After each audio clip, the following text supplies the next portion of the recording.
crois que cette stigmatisation a un objectif, celui de nous faire taire dans la condamnation aujourd'hui des crimes qui sont commis à Gaza, des crimes de guerre. Et il faut bien noter que nous sommes à peu près les seuls à avoir condamné immédiatement les crimes de guerre commis en Israël par le Hamas le 7 octobre. Et dès le lendemain, l'opération de Tsahal, qui nous le savions, allait prendre au fur et à mesure de son avancée une dimension tout à fait tragique, meurtrière, contraire au droit international.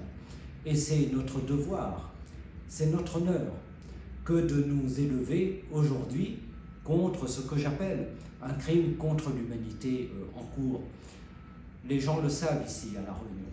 Nous sommes en 2023, nous vivons quasiment en direct live parce que les vidéos nous reviennent, ces images insupportables des civils qui sont bombardés sous les décombres. Et si nous voulons être en concordance avec les valeurs que nous proclamons, nous ne pouvons pas nous taire.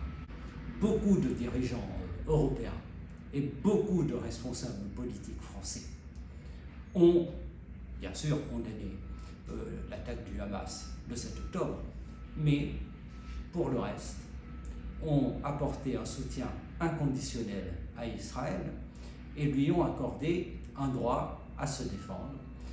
Et on le sait, en contradiction avec le droit international, ce qui veut dire que d'une certaine manière, il porte aussi une responsabilité dans le cours tragique de ces événements. Mais nous tenons bon. Et pourquoi faut-il tenir bon? Parce que des millions de Français sont comme vous et moi, avec un sentiment de solidarité vis-à-vis des victimes.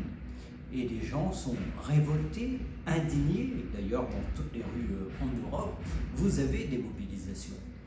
Et ces millions de Français, il faut que leur indignation, leur colère, leur révolte devant ces massacres accomplis puisse être exprimée dans le débat démocratique par des élus. Et c'est ce que nous faisons, car autrement, nous laissons tout cela totalement abandonné, et ce serait aussi très dangereux.